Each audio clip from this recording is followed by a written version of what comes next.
subscribe to our YouTube channel and don't forget to press the bell icon to get all the latest updates. Pakistan और दुनिया भर में देखने और सुनने वालों को अरशद शरीफ का सलाम। नाज़रीन, पाकिस्तान मुस्लिम लीग नवाज़ और पाकिस्तान डेमोक्रेटिक मूवमेंट की मखलूत हुकूमत नए चीफ ऑफ आर्मी स्टाफ के हवाले से मुशावरत शुरू कर चुकी है और इस मुशावरत में जो चीज़ें अब तक सामने आई हैं वो सामने आई हैं इमरान खान के उस इंटरव्यू के बाद जो उन्होंने कामरान खान को दुनिया न्यूज़ पे दिया, और उस इंटरव्यू के बाद जो रिएक्शंस इनिशियल सामने आई हैं पाकिस्तान मुस्लिम लीग नवाज़ के मुख्तलिफ लीडर्स की तरफ से, जो कुछ बंद कमरों में उनकी मुलाकातें हुई, जो लंदन में इस वक्त माहौल है, जो इस हवाले से बातचीत हुई और ख़ुद पाकिस्तान में जो पब्लिकली बातचीत हुई, उससे एक चीज़ तो बड़ी वाज़ेह होती जा रही है और वो ये चीज़ है कि पाकिस्तान मुस्लिम लीग नवाज़ और PDM, ख़ास तौर पे पाकिस्तान मुस्लिम लीग नवाज़, जैसे हमने आपको कल भी बताया था, उसमें जो एक हॉक्स का ग्रुप है जो लंदन के साथ अलाइंड है, वो एक्सटेंशन के लिए हामी में नहीं है कि जनरल कमर जावेद बाजवा को मज़ीद एक्सटेंशन दी जाए। और इसका इजहार साबिक वज़ीर आज़म शाहिद खाकान अब्बासी साहब ने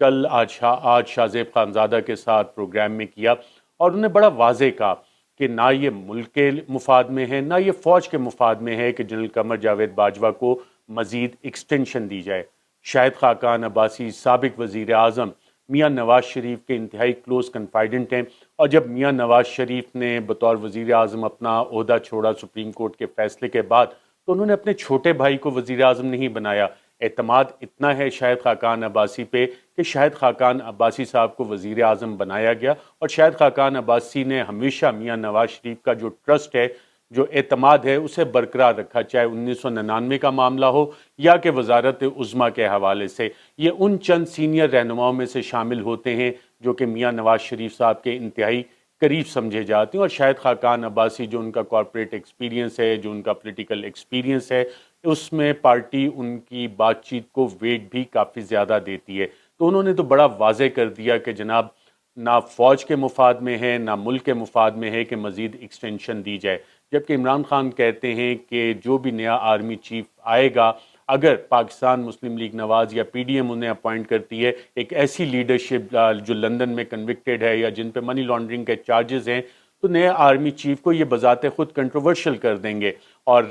पाकिस्तान मुस्लिम लीग नवाज़ का ख्याल है कि इमरान खान को अगर ये मौका दिया जाता या दिया जाए आइंदा, तो वो उनको भी वो काबिल कबूल नहीं होगा। तो इसके एक लॉजिकल सोल्यूशन बड़ा आसान है कि केयर टेकर हुकूमत आए और केयर टेकर हुकूमत इसकी तैनाती करे, नए आर्मी चीफ की तैनाती करे, ताकि पाकिस्तान की सिक्योरिटी के लिए जो एक इंतहाई अहम होदा है वो इस सियासत से बालातर हो। ये बिल्कुल लॉजिकल उसका सोल्यूशन है और इस हवाले से कुछ हलकों में, इक़्तिदार के हलकों में बातचीत भी चल रही है और नून लीग वाले तो अब ये बाकायदा रोना पिटना शुरू हो गए हैं कि जनाब पहले हमें हुकूमत में लाया गया, हमसे मुश्किल फ़ैसले करवाए गए और अब हमें कहते हैं कि जी इलेक्शन करवाओ, और इलेक्शन अगर हमने करवाया हम तो मारे जाएंगे। नून लीग में तमाम लीडरान का जो समझदार हैं, जिनका पॉलिटिकल एक्यूमन है, विजडम है, उनको ये नज़र आ रहा है बाकायदा तौर पे कि इमरान खान की जो पॉपुलैरिटी वेव है उसमें अगर ये अभी इलेक्शन में गए, केयर टेकर गवर्नमेंट आती है और जनवरी फरवरी तक अगर इंतखाबात होते हैं तो नून लीग का पंजाब से काफ़ी बड़ा नुकसान हो जाएगा।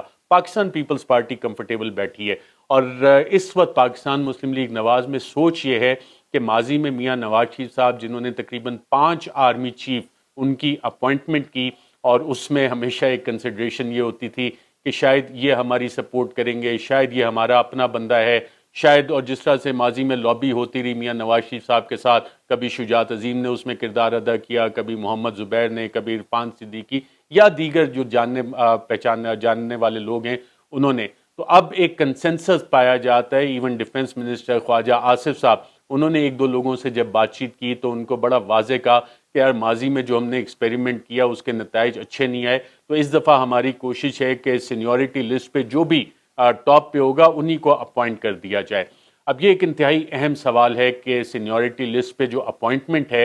वो उसकी टाइमिंग बहुत मैटर करेगी। अगर ये सारा मामला 29 नवंबर तक जाता है तो सीनियरिटी लिस्ट पे फ़र्क पड़ सकता है। नहीं, अगर ये अनाउंसमेंट सितंबर या अक्टूबर या इवन नवंबर के पहले 3 हफ्तों में हो जाती है तो फिर सीनियरिटी लिस्ट क्या होगी, कौन कौन कंटेंडर्स हैं, ये इंतहाई अहम सवाल है और इसको समझने के लिए हमें देखना पड़ेगा कि जनाब अगर अक्टूबर सितंबर, अक्टूबर या नवंबर के पहले 3 हफ्तों में अनाउंसमेंट कर देती है शहबाज शरीफ की हुकूमत, तो उस वक्त सीनियरिटी लिस्ट क्या है, और अगर इसमें सीनियरिटी लिस्ट के हवाले से कोई मज़ीद चीज़ें देखी जाती हैं तो क्या मामलात बनेंगे, उस हवाले से नाज़रीन चंद हक़ाइक़ आपके सामने रखते हैं। और इसमें सीनियरिटी लिस्ट को हम जब देखते हैं तो सीनियरिटी लिस्ट में हमें इस वक्त जो टॉप पे अफसरान नज़र आते हैं उसमें सर फहरिस्त तो लेफ्टिनेंट जनरल आसिम मुनीर हैं। लेफ्टिनेंट जनरल आसिम मुनीर के बाद नंबर आता है लेफ्टिनेंट जनरल साहिर शमशाद का, उसके बाद लेफ्टिनेंट जनरल अज़हर, उसके बाद आता है लेफ्टिनेंट जनरल नुमान का नंबर, लेफ्टिनेंट जनरल नुमान के बाद लेफ्टिनेंट जनरल फैज़ का नंबर आता है और फिर लेफ्टिनेंट जनरल आमिर का नंबर आता है। अच्छा, इन सारों में जो अपॉइंटमेंट है, अगर तो ये मामला 6 महीने की एक्सटेंशन तक भी जाता है, जो कि इमरान खान ने कहा कि जी एक नई हुकूमत आए, यानी केयर टेकर हुकूमत आए और वो आके इंतखाबात का ऐलान करे और उसके बाद चाहे पीडीएम आती है, नून लीग आती है या पीटीआई आती है, तो उसका ये इस्तेकाक होना चाहिए कि वो आर्मी चीफ अपॉइंट करे। तो अगर आप ये भी देख लें कि अक्टूबर में अगर केयर टेकर गवर्नमेंट आती है या नवंबर में आती है, तो उसके बाद 3 महीने में इंतखाबात और इलेक्शन। तो जो 5 अफसरान हैं जिनमें lieutenant general Sahir, Azhar, lieutenant general Faiz और लेफ्टिनेंट जनरल आमिर, ये अप्रैल 2023 में रिटायर होंगे, तो वहाँ तक भी ये मार्जिन होता है। लेकिन उसमें एक रिटायरमेंट आ रही है 27 नवंबर को, वह है लेफ्टिनेंट जनरल आसिम मुनीर की। अगर थोड़ा सा एक ब्रीफ प्रोफाइल पे नाज़रीन इन तमाम अफसरान के नज़र डालें तो सूरत हाल मज़ीद वाज़े हो जाती है। लेफ्टिनेंट जनरल आसिम मुनीर इस वक्त सीनियरिटी लिस्ट पे सबसे टॉप पे हैं और उनकी जो डेट ऑफ रिटायरमेंट बताई जा रही है, अब पता नहीं कितनी ऑथेंटिक है कि नहीं, लेकिन अक्सर लोगों का ये कंसेंसस है कि उनकी डेट ऑफ रिटायरमेंट बनती है 27 नवंबर। लेकिन एक दो दोस्तों ने मुझे बताया कि नहीं, शायद ये दिसंबर तक चली जाती है, 29 नवंबर के बाद भी। लेकिन जो अभी तक डेट सामने आई है जिस पर ज़्यादातर लोग मुत्तफिक हैं, वो 27 नवंबर 2022, यानी जनरल कमर जावेद बाजवा की रिटायरमेंट से 2 दिन पहले। तो अब सवाल ये बनता है कि लेफ्टिनेंट जनरल आसिम मुनीर जो इस वक्त top of the seniority list हैं, अगर एक हफ्ता पहले भी मूव होती है समरी, या जिस तरह इमरान खान साहब ने जनरल बाजवा को अगस्त में एक्सटेंशन का ऐलान कर दिया था और शहबाज शरीफ सितंबर में ऐलान करते हैं, अक्टूबर में ऐलान करते हैं, या नवंबर के पहले 1-2 हफ्ते में अगर ऐलान करते हैं, तो लेफ्टिनेंट आसिम मुनीर का नाम क्या उस समरी में शामिल होगा, और अगर शामिल होगा तो वो टॉप पे, यकीनन टॉप पे होंगे। और lieutenant general Asim Munir director general military intelligence भी रहे हैं, डायरेक्टर जनरल आईएसआई भी रहे हैं, उसके बाद उन्होंने गुजरांवाला में कोर भी कमांड की और आजकल क्वार्टर मास्टर जनरल के तौर पे जीएचक्यू में अपनी खिदमत अंजाम दे रहे हैं। इंतहाई नफीस आदमी हैं, शरीफुल नफ्स आदमी हैं और हाफिज़ कुरान भी हैं, और जमहूरियत पे, जमहूरी लीडरशिप पे और सिविलियन अथॉरिटी पे उनका एतमाद बिल्कुल है कि ये मामला सिविलियन लीडरशिप को ही चलाने चाहिए। एक बड़ा बेदाग किस्म का उनका कैरियर है, बहुत सी उनकी कंट्रीब्यूशंस हैं पाकिस्तानी फ़ौज के लिए। दूसरे नंबर पे हमारे पास लिस्ट में आते हैं, ये तो मामला है कि अगर ये समरी सितंबर, अक्टूबर या नवंबर के शुरू में जाती है तो lieutenant Asim Munir top of the list हैं। कैरियर भी उनका इंतहाई शानदार है, जो उनकी शख्सियत, जिस शख्सियत के वो मालिक हैं, हाफ़िज़ कुरान भी हैं, वो भी बहुत से लोगों को इम्प्रेस करती है। दूसरे नंबर पे नाज़रीन नाम आता है लेफ्टिनेंट जनरल साहिर शमशाद का। लेफ्टिनेंट जनरल साहिर शमशाद साहब इंतहाई अच्छे आदमी भी हैं और डायरेक्टर जनरल मिलिट्री ऑपरेशंस भी रह चुके हैं। डायरेक्टर जनरल मिलिट्री ऑपरेशंस के अलावा जो एक इम्पॉर्टेंट असाइनमेंट उनके पास थी वो चीफ ऑफ जनरल स्टाफ की थी, और चीफ ऑफ जनरल स्टाफ का ओहदा जो है पाकिस्तान की फ़ौज में कहा जाता है कि डायरेक्टर मिलिट्री ऑपरेशंस और चीफ ऑफ जनरल स्टाफ ये नर्व सेंटर की हैसियत रखते हैं और इंटेलिजेंस के मामलात, इंफॉर्मेशन के मामलात, ऑपरेशनल मामलात ये सारे देखते हैं। और इसके बाद इनकी तैनाती हो गई बतौर कोर कमांडर रावलपिंडी, जहाँ पे अभी तक ये अपनी खिदमत अंजाम दे रहे हैं। लेफ्टिनेंट जनरल साहिर शमशाद ने तकरीबन इसी साल अपने एक पुराने स्कूल का दौरा भी किया, Islamabad model college for boys F84, और वहाँ पे जो असातिज़ा थे उनके साथ जो उनकी इंटरेक्शन हुई, जो बाकी कुलीग्स के साथ उनकी इंटरेक्शन हुई, उससे बहुत से लोगों ने उनका बहुत अच्छा तासुर लिया। फ़ौज पाकिस्तान में भी उनकी बहुत इज्जत की जाती है। मुझे ये बताया गया कि उनका जो फॉर्म है उसमें नेक्स्ट ऑफ किन में लिखा गया है पाकिस्तान आर्मी, सिंध रेजिमेंट से इनका ताल्लुक़ है और पूरी तरह कमिटेड हैं अपने प्रोफेशन के साथ। इसके बाद नाज़रीन नाम आता है लेफ्टिनेंट जनरल अज़हर का। लेफ्टिनेंट जनरल अज़हर अब्बास اس وقت چیف آف جنرل سٹاف ہیں، اور چیف آف جنرل سٹاف کے عہدے سے پہلے یہ کام کر رہے تھے بطور corps commander Rawalpindi. Lieutenant general Azhar Abbas کی ریپوٹیشن پاکستان آرمی میں ایک انتہائی اچھے، ایماندار، آنیسٹ اور اسٹرکٹ آفیسر کی ہے، who goes by the book, who goes by the rule, اور نو نانسنس ٹائپ ان کا ایٹیٹیوڈ ہوتا ہے بہت سارے معاملات پہ، and once a task is assigned to him he make sure کہ وہ والا کام جو ہے مکمل ہو۔ پاکستان انڈیا کی جو کشیدگی ہوئی تھی اس میں بھی جس امپورٹنٹ پوزیشنز پہ تھے اسے ریزالو کرنے میں کافی اہم اور کلیدی کردار انہوں نے ادا کیا۔ لیفٹیننٹ جنرل اظہر عباس کے بعد ناظرین سینیورٹی لسٹ پہ جو نام آتا ہے وہ آتا ہے لیفٹیننٹ جنرل نعمان کا، اور لیفٹیننٹ جنرل نعمان ناظرین اس سے پہلے پروموشن سے پہلے اپنی آئی ایس آئی میں ڈائریکٹر جنرل انالیسس کے طور پہ کام کرتے رہے۔ اس کے بعد ان کی ایک اہم تعیناتی ہوئی جو بطور کور کمانڈر پشاور تھی، جو پورا آپ کا ویسٹرن بارڈر اور خاص طور پہ جو لا اینڈ آرڈر کے معاملات تھے اس دور میں انہوں نے وہاں پہ نہ صرف ڈیولپمنٹ کو دیکھا بلکہ کاؤنٹر ٹیررزم آپریشنز جو ہے اس میں بھی باقاعدہ اس چیز پہ کو دیکھتے رہے، اور بطور D G analysis I S I جو انہوں نے کام کیا، جو ان کا پرسپیکٹیو ہے اس حوالے سے وہ انتہائی اہم ہے، اور اسی وجہ سے جو ان کی اکیڈیمک انڈرسٹینڈنگ ہے،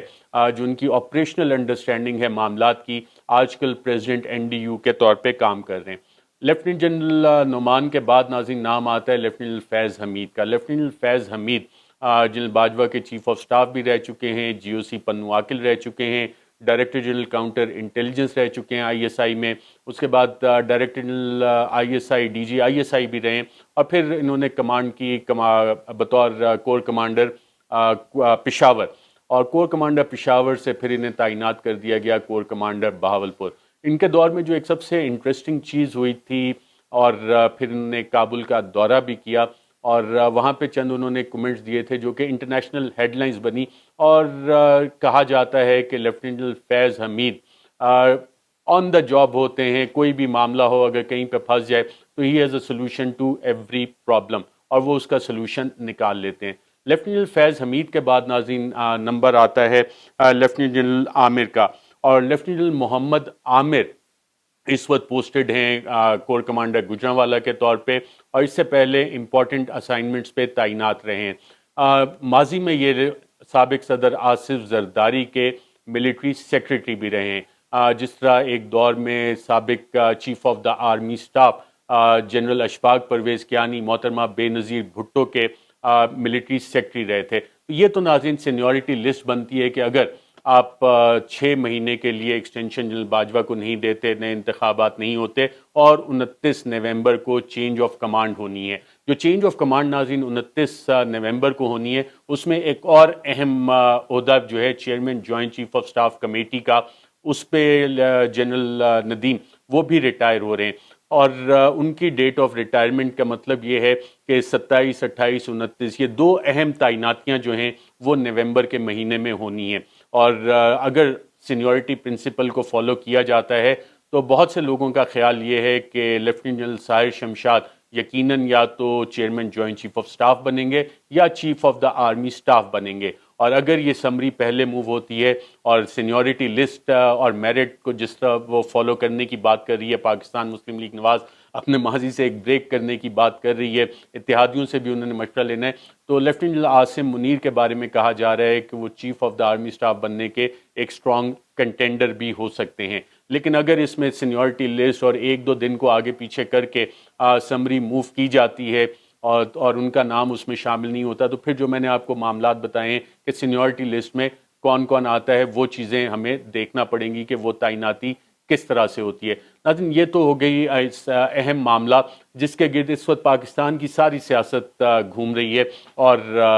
یہ اہم اس لیے بھی ہے کہ اگر پاکستان کے سول ملٹری تعلقات پہ نظر ڈالی جائے، ماضی پہ نظر ڈالی جائے، تو یہ ایک انتہائی اہم عہدہ ہوتا ہے جس کے کہ قومی سلامتی کے معاملات میں، قومی سیاست کے معاملات میں بہت اہم کردار ہوتا ہے، اور جب بھی کوئی ہیومینیٹیرین کرائسس یا ڈیزاسٹر آتا ہے تو افواج پاکستان پاکستانی قوم کی مدد کے لیے لوگوں کی ریلیف ایکٹیویٹیز میں بھی اپنا بھرپور کردار ادا کرتی ہیں۔ جو انٹرنیشنل معاملات ہوتے ہیں وہاں پہ جو chief of the army staff ہوتا ہے وہ چیف سیکیورٹی ایڈوائزر بھی ہوتا ہے، جو بھی وزیر اعظم ہوتا ہے، تو ان معاملات میں بھی ان کی ان پٹ بہت اہم ہوتی ہے۔ اس وقت ناظرین پاکستان میں جو صورتحال بنی ہوئی ہے، خاص طور پہ معاشی صورتحال جو بنی ہوئی ہے، وہ یہ تقاضا کرتی ہے کہ پاکستان میں جو سیریس ایشوز ہیں ان کو حل کیا جائے اور پھر ایک پورا کنسنٹریٹ کیا جائے پاکستان میں، ایک معاشی پلان بنایا جائے، ایک معاشی روڈ میپ بنایا جائے۔ کیا یہ ممکن ہے کہ ہماری سول ملٹری قیادت ساتھ بیٹھے اور پلان بنائے کہ جناب 2030 تک ہم نے پاکستان میں $100 بلین کے ریزروز کرنے، اور اس کے لیے کام کیا کرنا ہے، اس کے لیے ڈیٹیلڈ پلاننگ کیا کرنی ہے، اس کے لیے روڈ میپ کیا ہے، اور سول ملٹری قیادت بیٹھ کے تمام پاکستان کے سٹیک ہولڈر سے، بزنس مین سے، سول سوسائٹی سے، پارلیمنٹ میں وہ سارے پروپوزل سامنے آئیں اور اس پہ یہ طے کر لیا جائے کہ جناب یہ ہم نے اہداف حاصل کرنے ہیں۔ $100 بلین کوئی زیادہ مشکل نہیں، جو پاکستان میں یوتھ بلج ہے، پاکستان میں انڈسٹری کون سی لگانی ہے، پاکستان کی اپنی انڈیجنس پروڈکشن کون سی ہونی ہے۔ حالت ہماری ناظرین اس وقت یہ ہے کہ ہم سوئی بھی شاید خود نہیں بنا سکتے، امپورٹ کرنی پڑتی ہے، امپورٹ بل ہمارا بہت زیادہ ہو گیا ہے، اور اس وقت جو کرائسس ہمارا ہے کرنٹ اکاؤنٹ ڈیفیسٹ کا، وہ بڑھتا جا رہا ہے،